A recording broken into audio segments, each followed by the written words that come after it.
Le pic Foréan par le col de l'Échassier est une des très belles balades géologiques du Queyras. On part du parking sous le col Aniel, on traverse le chemin qui va au col Vieux, on traverse le vallon, on emprunte ce vallon qui monte jusqu'au col de l'Échassier et l'on suivra la crête à gauche. Un paysage du col Aniel, le matin, déjà fort emprunté.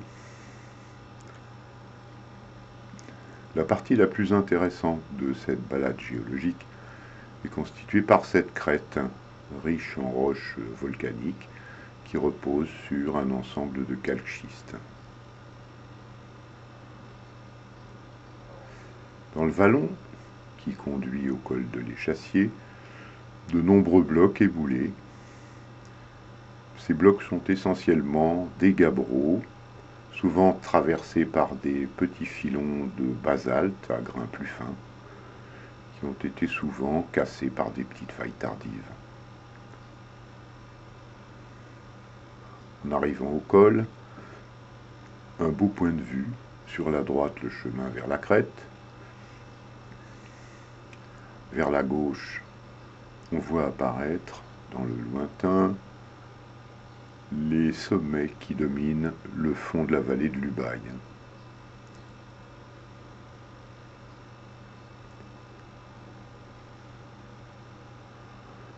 Derrière le col de Chamoussière, on voit se dresser la tête d'Étoilie, une grande lame de brèche de basalte qui présente une face nord assez impressionnante.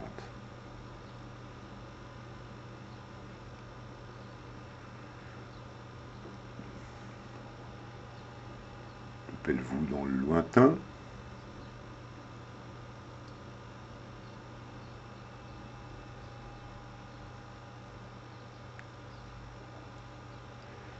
Et le chemin de crête. Après avoir passé ces petits calchistes, on voit bien la crête et le sommet du pic de Foréan, sa redescente vers les lacs, les deux lacs de l'Échassier, et une barre de gabbros qui vient vers le col, où l'on voit ces gabbros associés à des marbres fortement replissés. Après avoir passé les calchistes, nous arrivons sur un replat où l'on voit bien le chemin qui continue sur la crête. D'abord tranquille et après dans des petites barres de calchistes.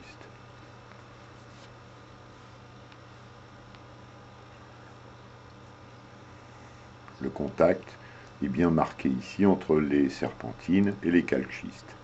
Il est marqué d'un liseré blanc, riche en talc et en amiante, qui peut former, à cause du gel, ces petits coussinets fragiles et glissants.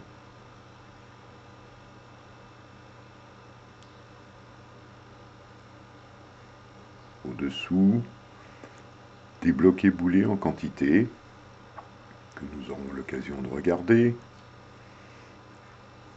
et un petit coup d'œil sur cette crête qui descend doucement et où alternent des gabbros et des passages de serpentines. Ces blocs de gabbros sont très souvent emballés dans des schistes verts qui peuvent être très épais,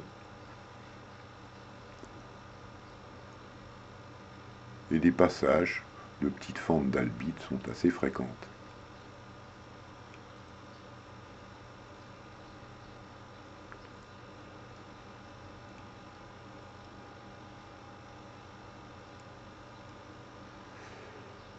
Ces roches peuvent être quelquefois très étirées, vraisemblablement des débris basaltiques étirés.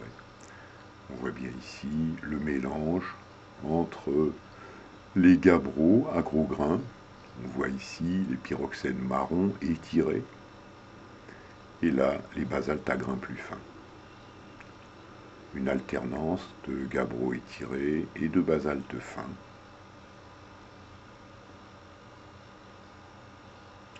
Un gros bloc très représentatif de ce que l'on trouve ici, des gabbros très étirés, qui sont enveloppés dans des schistes verts. Il est vraisemblable que ces gabbros ont été étirés au fond de l'océan, écroulés et cimentés par des débris. Ces schistes montrent le mica vert couleur céladon, qui est la fuchsite, mica chromifère. Ces schistes verts d'emballage sont souvent un mélange de chlorite et de talc, donnant une roche très tendre qui, lorsqu'elle est massive, a été travaillée au couteau par les Carassins pour en faire des objets usuels.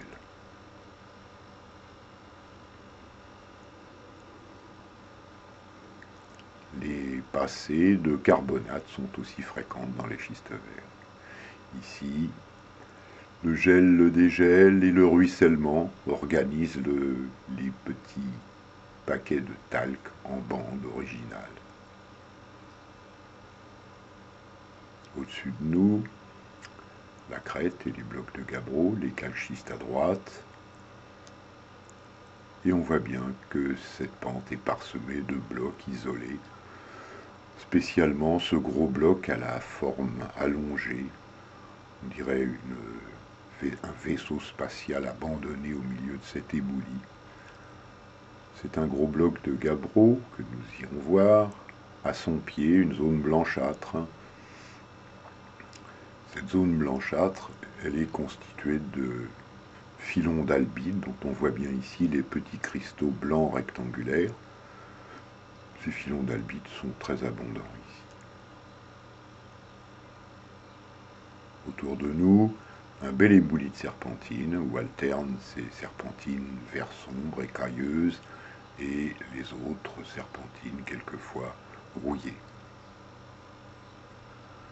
Dans notre gros bloc, on retrouve les filons d'albite, les gabbros étirés et aussi les passages de basalte à grains plus fins. Quelquefois, les schistes d'emballage sont transformés par le métamorphisme en glaucophanite, roche riche en glaucophane avec quelquefois des petites mouchetures vertes de cuivre.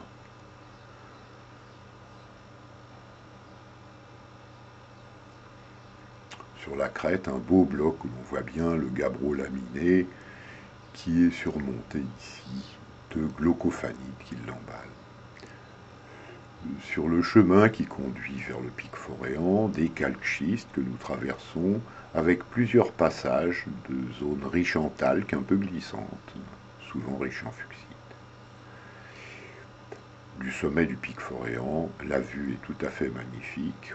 On a ici dans l'axe le Grand Queyras et on devine au loin, avec ses glaciers, le massif du Pelvoux.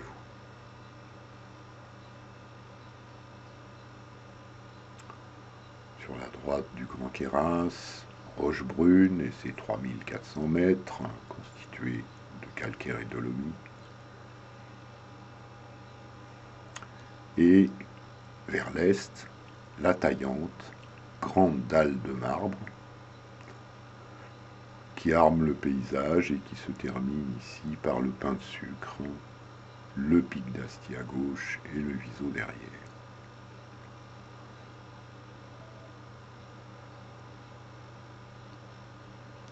On voit bien ici le Pin de Sucre et ses marbres. Vers le sud, le pic du Rochon, bien reconnaissable, qui domine le petit vallon de l'Adrette-Duvel à gauche et le vallon de Closis à droite, où nous avons décrit une balade géologique.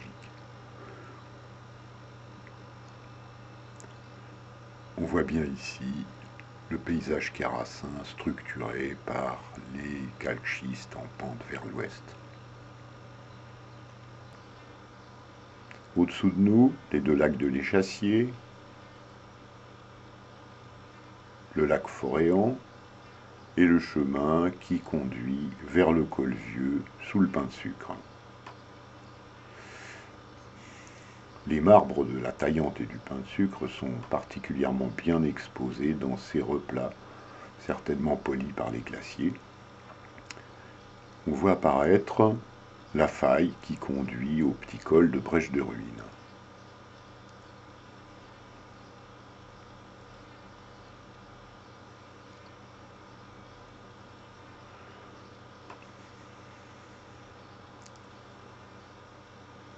partons vers le Grand Queyras, et à droite, vers le nord, la tête de Pelvoux et le Bric Boucher dans les nuages, qui sont tous les deux des massifs de roches volcaniques. Au-dessous, en redescendant le vallon vers le lac Égorgéou, cet ensemble de roches volcaniques qui va dominer la vallée de Ristolas.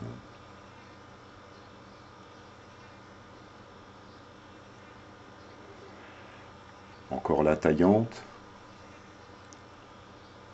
et ce fort beau paysage du fond de l'Aiganiel, le pain de sucre,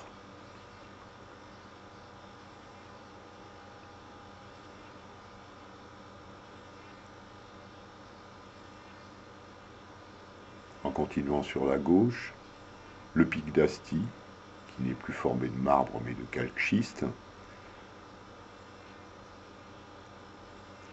et entre ces deux sommets, le mont Viso.